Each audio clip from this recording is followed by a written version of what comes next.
chapter. And one of the reasons that we study weather and all these different details and all these different measurements is with the ability to forecast, and that's the ability to predict what the weather will be like several days into the future. Now, depending on the meteorologist, that's the person who makes the forecast and studies the weather, will determine what kind of forecast you get as far as how good they are. Generally speaking, within the next 5 days is usually pretty good. A lot of news groups use 7-day forecasts. I've even seen up to 20-day forecasts. When you're getting outside that 7-day range, it's more like guessing because there are lots of things that can affect weather and make it change within the next few days as well. So yeah, meteorologists make their forecast based on the 5 most important properties of air, and that is temperature, pressure, humidity, wind direction, and wind speed. And you may notice that we've talked a lot about all these different things: temperature, pressure. We've talked a lot about wind speed, especially with hurricanes. And everything that's coming after, all these instruments we're going to talk about, measure at least one of these. Some of them will measure more than one simply because they're just designed to do that. So yeah, the measuring basics, probably the most basic instrument that we use is a thermometer. You're probably familiar with it. You most likely have one at home somewhere. And you might even have one that sits out just outside the kitchen window so you can look out and see what the temperature is like. And that's all it does is it measures air temperature. Most of us are familiar with a liquid thermometer. Uses the expansion or contraction of a liquid in a thin tube. Most of these use mercury or alcohol. Most common nowadays is alcohol, simply because mercury it's a problem if the thermometer breaks, whereas alcohol spilling out of a thermometer, that's an easy cleanup compared to mercury. So yeah, most of the liquid thermometers we use, mostly alcohol now. There's a couple of special types of thermometers, and one of those is the maximum minimum thermometer, also called the max-min or the min-max. They can throw it the other way. But this records the highest and lowest temperatures during a particular time. A lot of our instruments nowadays are digital, so we can set it up to record for long periods of time. We can get a lot of information. This was really before digital, and it was very useful, knowing the minimum and maximum reading for usually that day, maybe within a few hours or all day long. Now, if it's not a liquid thermometer, then it's probably going to be a thermometer made with bimetallic strips. If you have a thermometer with a dial where there's a pointer on it and it rotates, generally it's going to be this kind of thermometer that uses a bimetallic strip. These are 2 thin strips of different metals that are bound together. And you may have heard before that if you heat up a metal, that it expands. If you let it cool down, it gets smaller. Different metals do this at different speeds. Some get really big really fast, others get big at a slower speed. So this bimetallic strip, when they're bound together like that and they heat up, they're going up the same temperature because they're in the same spot, and it causes it to bend in one direction or the other, and that's what causes the pointer to spin. A lot of thermostats at homes use bimetallic strips to switch on and off. It's the same technology, just instead of showing you what the temperature is, it meets the temperature and it turns off. A thermograph records the temperature changes over time. That used to be on paper. Again, nowadays it's probably going to be on a computer program and recorded there. And then electrical thermometers, these measure the effect of temperature on special electrical circuits. These thermometers allow measurements to be sent directly into a computer to be used for calculations instead of trying to convert one of these other ones, the liquid or the bimetallic strip thermometers.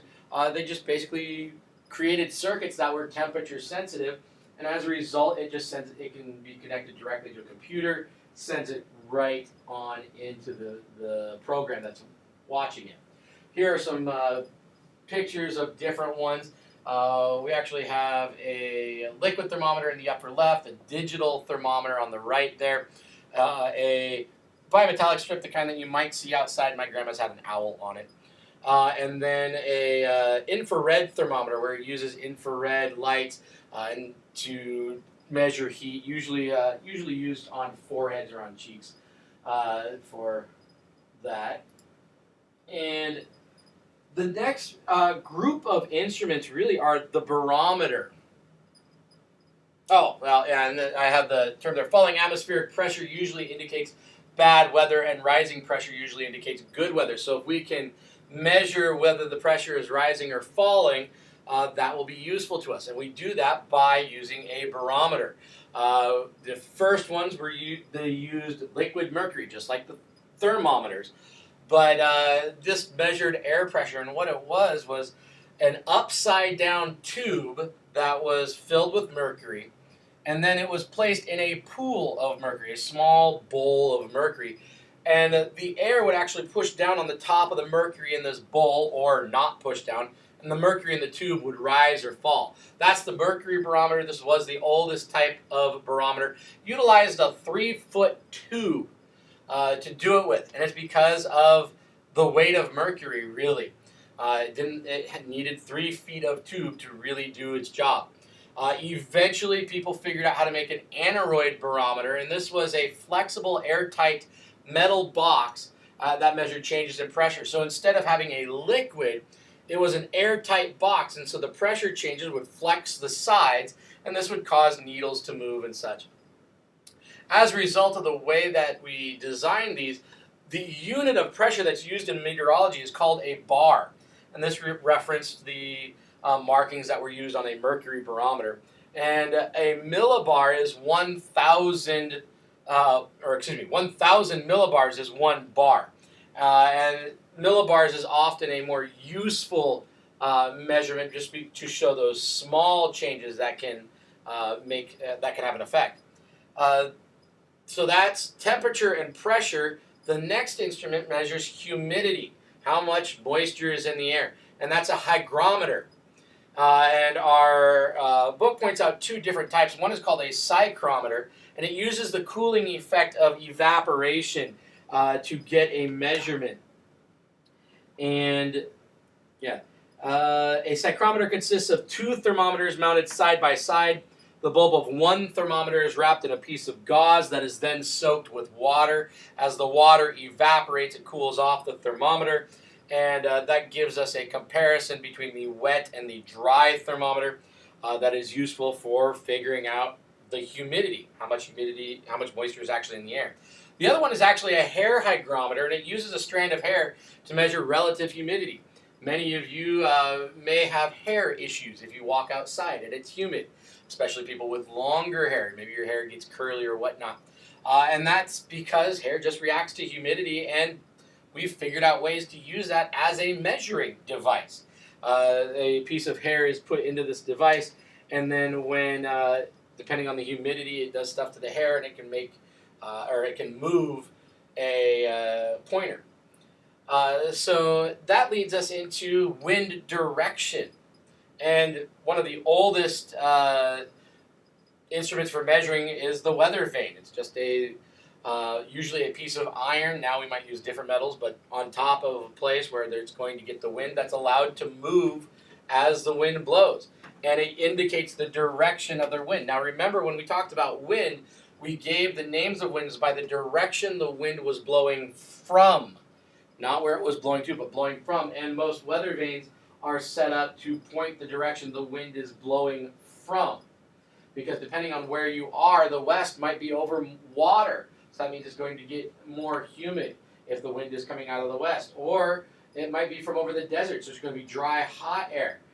So depending on your geographic location, the direction of the wind can play a very large role in a lot of the things about the weather. And here we have different pictures. In the upper left, I have kind of a modern version of the old mercury thermometer, or not thermometer, but barometer, and it shows the atmospheric pressure pointing down on the pool of mercury.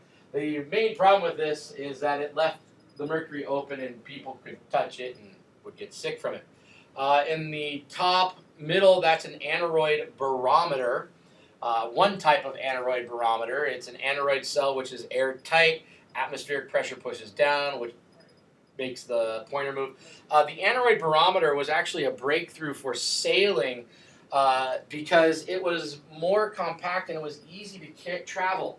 Unlike this mercury barometer where you have the pool of mercury, it's big, It takes up a lot of space. The aneroid barometer did not take up much space, and it allowed Navy seagoing vessels to do better weather studies and anticipate weather better so that they could actually survive the weather. I'm forgetting what the upper right one there is. I believe that is a type of hygrometer. That's a digital hygrometer. Bottom left here is the dry and wet hygrometer. In the middle bottom, that's a hair hygrometer. On the left-hand side where you see the yellow, that's several strands of hair. And they can shorten, contract, and extend, and they write onto that.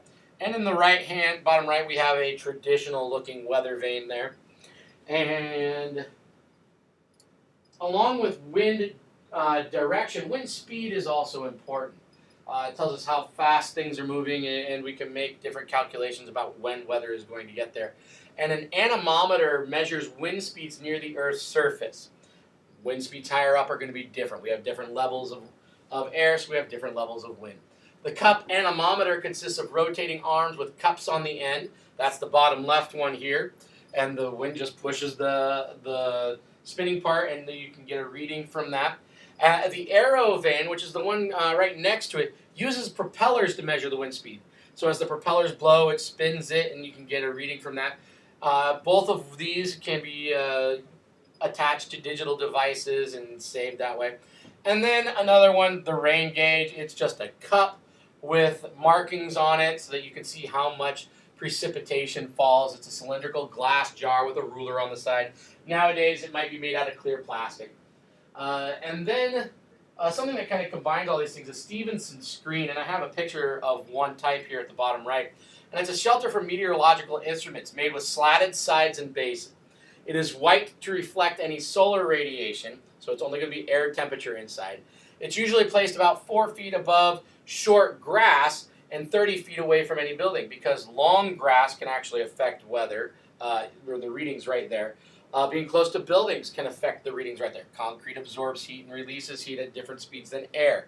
So it's kind of isolated. It's meant to get the best atmospheric readings that are possible. So this is the end of this little section. We'll finish up section 9.3 in the next video. Go answer the science video question.